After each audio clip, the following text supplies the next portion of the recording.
Zdravo svima, još jednom drago mi je da se ponovo vidimo. Danas pravimo pregled ponude električnih automobila u Kini. Vidimo se odmah posle introa, do tada molim vas prijavite se na kanal.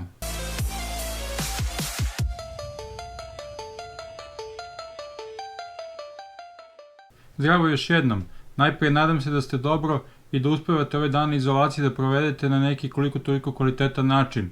Možda je jedan od najboljih to da posvetite vreme možda izučavanju nekih novih stvari za koje do sada niste imali vremena, a evo Elektrobalkan donosi još jednu epizodu koja će, nadam se, biti poučna i zanimljiva. Dakle, bavimo se ponudom električnih automobila ili elektrifikovanih automobila u Kini. Svi znamo da je Kina odavno postala jedno od najvećih tržišta za bilo koju vrstu proizvoda, pa za tako i za automobile. Pre par godina su prevazišli čak i broj prodatih vozila u Americi. Tako da je prošle godine u Kini prodato oko 16,5 miliona vozila, u SAD oko 15,5 miliona, dok je u Evropi, uključujući u to i Rusiju, oko 15 miliona. To je nekih 4% manje na globalnom nivou u odnosu na 2018. godinu. Na neki način je 2019. već delimično godina recesije kada je u pitanju prodaja automobila. To se donekle odrazilo i na električna vozila, ali ne podjednako. Pa je tako, na primer, u Kini prodato prošle godine 1,2 miliona električnih, odnosno elektrifikovanih vozila, od kojih 80% čine čisto električna vozila, i to je negde 3% više nego u 2018. godini.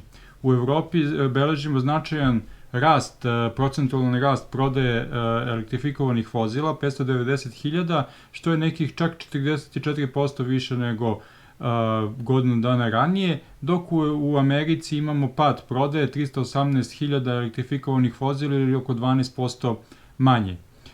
Inače, u Kini, bez obzira što je prošla godina zapravo bila pad u ukupnoj prodaji svih vozila, nekih čak 10% u odnosu na 2018. godinu, vidite da imamo rast elektrifikovanih vozila, doduše relativno skroman, ali rast od 3% u odnosu na prethodnu godinu. Razlog za to je što Kina se odavno, pre i više od 10 godina, odlučila da značajno unapredi životnu sredinu i kvalitet prevashodno vazduha i počeli su da forsiraju električna elektrifikovana vozila. Dugi niz godina su bile na snazi razne subvencije i podsticaji i prošle godine je došlo do pada u prodaji, negde sredinom godine, jer je tada kineska vlada drastično smanjila, možda čak negde prepolovila iznos subvencije za elektrifikovana vozila.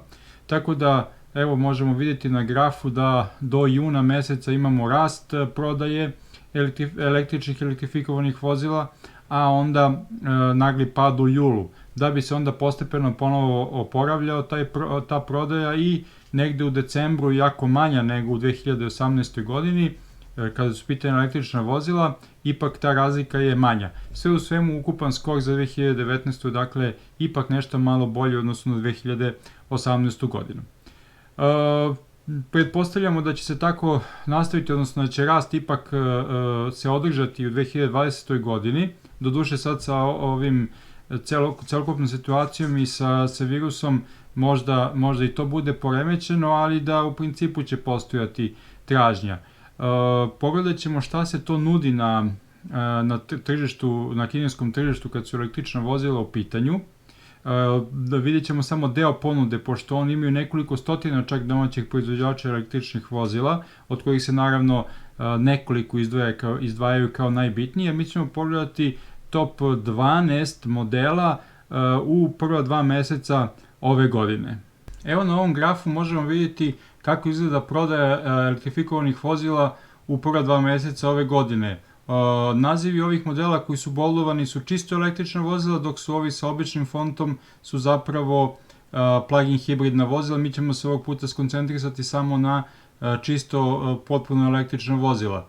Dakle, na vrhu liste ne iznenađuje Tesla Model 3. Dakle, Tesla Gigafactory kod Šangaja je krajem prošle godine počela da proizvodi automobile i iako se Tesla Model 3 i prošle godine kada su vozile iz Amerike dobro kotirala, naravno sada doživljava pravu pravu ekspanziju i da zapravo nije bilo ovog problema sa virusom, ja mislim da bi ove brojke bile i veće, zapravo to verovatno važi i za ostale modele.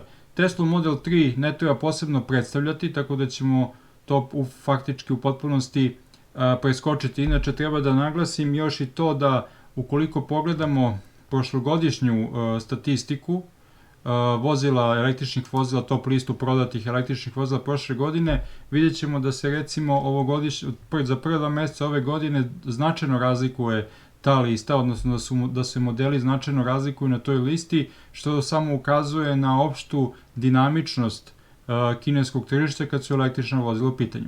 Dakle, iza Tesla Model 3 idemo dalje na ovaj GAC Aion S.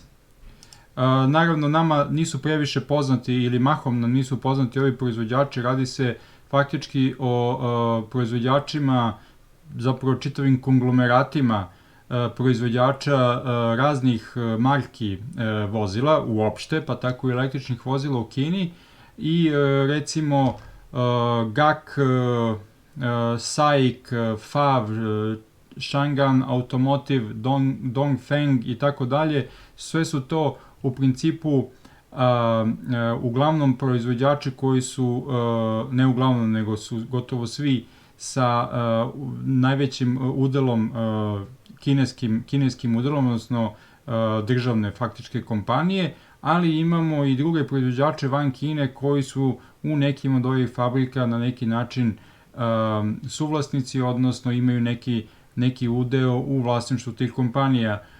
Sve svetske kompanije se već odavno bore za kinesko tržište kao jedno od najperspektivnijih i najvećih i od toga nisu izuzeti ni modeli električnih vozila.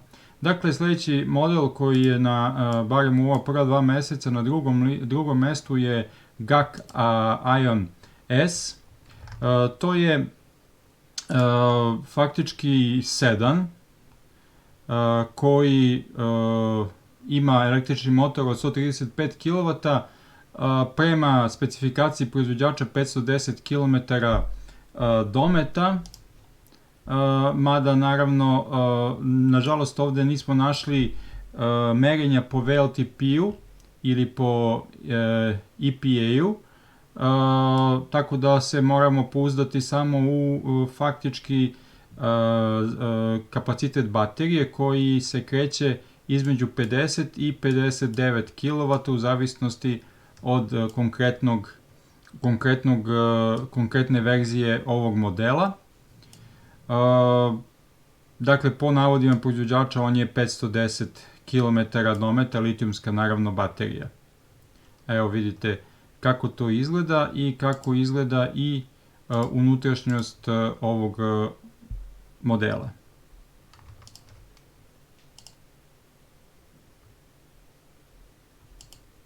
Zatim idemo na sledeći automobil sa liste. To je SAIC Roeve EI5. Još jedan faktički sedan, mada na ovim slikama koje ovde možete vidjeti, on je u karavan verziji, pretpostavljam da postoje i u klasičnoj sedan verziji. Dok vam pokazujem njegove slike, da naglasimo da je maksimalna brzina recimo 150 km/h, kapacitet baterije u svim njegovim podverzijama 52 kWh, litijumska naravno baterija i sve neke druge karakteristike u koje sad prosto nećemo detaljno ulaziti jer bi to odnalo previše vremena. U svakom slučaju ispod videa u opisu imate linkove ka svim specifikacijama ovih modela, tako da možete i sami pogledati detaljnije kako to izgleda. Dakle, ovo je jedan prostirani, da tako kažemo, porodični automobil. Sledeći automobil, faktički četvrti, je BYD Queen Pro, još jedan automobil u sedan verziji. Zanimljivo je da na kineskom tržištu, barem kada su u pitanju električni automobili, na vrhu liste preovlađuju sedan modeli, za razliku od recimo drugih tržišta gde ima dosta i SUV-eva. Dakle, BYD Queen Pro Pa i on je negdje sličnih karakteristika kao što su i ovi modeli prethodno koje sam pokazao, ali ajde da pogledamo malo detaljnije. Dakle Kin Pro EV ima kapacitet baterije od 56 kW, kao i nekih modela sa 58 kW i 70 kW. Inače, nisam naglasio i za prethodne modele, a na ovom sajtu koji sam koristio kao glavni izvor informacija, da imate i neke indikativne cene ovih automobila, tako da možete lako uporediti. Naprimjer, ovaj Kin Pro se kreće negdje ekvivalent, naravno u dolarima, između 35 i 42 hiljade dolara, naravno cena je izražena i u juanima. Zatim idemo dalje, BAIC Senova EU, još jedan dakle sedan. Moram priznati da svi ovi automobili imaju relativno, ajde kažem, sličnu formu i takođe masa ovih modela imaju i svoje klasične benzinske ekvivalente, tako da pretpostavljam da oni nisu zapravo dizajnirani da budu kao čisto električni automobili, no verujem da će se i takvi pojavljivati na kineskom tržištu, odnosno da će se i konstruisati i proizvoditi u Kini i biti prodavani. Dakle, BAIC Senova ima modele od 45 kWh i 53 kWh i kako je ovde navedeno na sajtu, pa negde dometa između 300 i 460 km. Masa ovih modela koje ovde vama sada predstavljam uglavnom imaju pogon na jednoj osovini, najčešće na prednjoj, ali kao što kažem, na samom sajtu možete vidjeti mnogo više detalja, kao i informacije i o dodatnoj opremi i o svim tim nekim stvarima za koje sad u ovom trenutku nemamo previše vremena. Zatim idemo na sljedeći model, FAV Besturn B30, još jedan, ajde kažemo, relativno sličan po formi automobil. Zanimljivo je da je recimo njegova cena povoljnija, između 24 i 26 hiljada dolara ekvivalenta i da vidimo za bateriju. Baterija, pa dobro, nije slučajno, baterija je nešto skromnije, znači 32 kWh, zato je vjerojatno i cena povoljnija. Sljedeći model do koga dolazimo je faktički prvi model na ovoj rang listi, barem kada je u pitanju prva 2 mjeseca ove godine, koji je SUV, i to je NIO ES6. Dakle, prostranije i veće vozilo, cena već prilično značajno veća, između 50 i 77 hiljada dolara. I što se tiče specifikacije baterije kao jednog od najznačajnijeg podatka je da ima model od 70 i 84 kWh kapacitet baterije. Tu imamo i modele odnosno sve podverzije su faktički sa pogonom na sva 4 točka, odnosno imamo električne motore i na prednjoj i na zadnjoj osovini. I sljedeći model je takođe SUV, MG EZS, koji je s druge strane mnogo povoljniji. Očigledno je onaj prethodni koji smo pomenuli, NIO, zapravo na neki način i pomalo ekskluziva, i primetio sam da se taj NIO S6 ima ga u ponudi i u Evropi u ovom trenutku. Mislim da i ovaj MG da je takođe u ponudi i u Evropi, i što se tiče njegovih specifikacija, evo na primjer opet baterija kao jedna od najznačajnijih, 44,5 kWh. Pogon je samo na jednoj osovini, što je naravno i razumljivo obzirom na osnovnu cenu ovog automobila u Kini. Imamo još par automobila da pogledamo. Za ovaj sljedeći je faktički SAIC Baojun E200 koji je prvi kompaktni, ultrakompaktni model. Znači to je kao neka vrsta Smarta i on ima bateriju od 24 kW.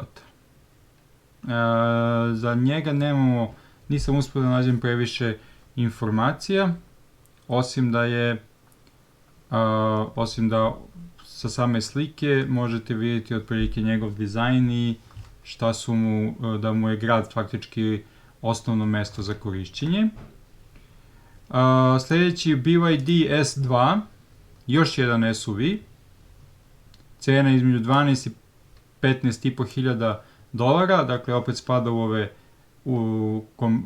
povoljnije modele i eto baterija je 40 kWh. Pogon je na jednoj osovini. I sljedeći, faktički ja mislim 11. na listi je još jedan SUV, nešto ekskluzivniji, cena 26 do 40 hiljada dolara, Weltmeister AX5. Njegova baterija se kreće ima nekoliko podverzija, dakle baterija je između 52 kW i maksimalno 69, znači blizu 70 kW, a i tu je pogon samo na jednoj osovini, mislim da je to na prednjem. 12. na listi u ovom trenutku je još jedan ultrakompaktni automobil, Ora R1, to je proizvođač Great Wall. Cena, obzirom na njegove gabarite i u odnosu na druge modele, da kažemo, je i dalje solidna, znači nekih 18-19 hiljada dolara. A specifikacije su, odnosno konkretno baterija, je kapaciteta ima od 31 do 33 kW, naravno pogon na jednoj osovini. U svakom slučaju je četvorosed, naravno manjih dimenzija. Ne sumnjamo da će Kina i dalje nastaviti da bude lider po pitanju električnih automobila na svetskom nivou. Ova godina će možda biti statistički gledano nepouzdana obzirom na probleme sa kojima se suočava čitav svet kad je u pitanju pandemija koronavirusa. Kina je na neki način to možda već i prevazišla, nadam se da se to neće vratiti, no statistički će biti teško upoređivati ovu godinu sa prošlom godinom. No sve u svemu ja očekujem i dalji prodor električnih automobila u celom svetu, ali evo da se zadržimo pošto je tema ove emisije Kina i verujem da će to značiti ne samo za njihovo konkretno tržište, već da će to imati implikacije na čitav svet. S jedne strane zato što se mnogi proizvođači automobila se da tako kažem utrkuju da naprave fabriku električnih automobila u samoj Kini i to će posledično uticati na razvoj kompletne tehnologije i zastupljenosti električnih automobila, smanjivanjem cene, razvojem tehnologije i tako dalje. A opet sa druge strane, obzirom i na veliki broj proizvođača električnih automobila u samoj Kini, ja očekujem i njihovu ekspanziju na drugim tržištima, pa tako u Evropi. Ne zaboravite, i na samom kanalu Elektrobalkan smo predstavili dva manja modela, M3 i Zidao D2 u jednom od prethodnih epizoda na ovom kanalu. Tako da ja se tome radujem i željno iščekujem da se to desi, jer će to na neki način dodatno pokrenuti tržište elektrifikovanih automobila. Ostajte mi zdravo, ostanite kod kuće, želim vam sve najbolje, želim vam da iskoristite ovo vreme na pravi način. Elektrobalkan će nastaviti da se trudi da vam donese zanimljive sadržaje i poučne sadržaje i nadam se da je ova emisija bila jedna od takvih. Preporučite molim vas naš kanal i svojim prijateljima, prijavite se na njega i podržite njegov dalji rad i opstanak. Puno pozdrava od Elektrobalkana. Pozdrav, čao!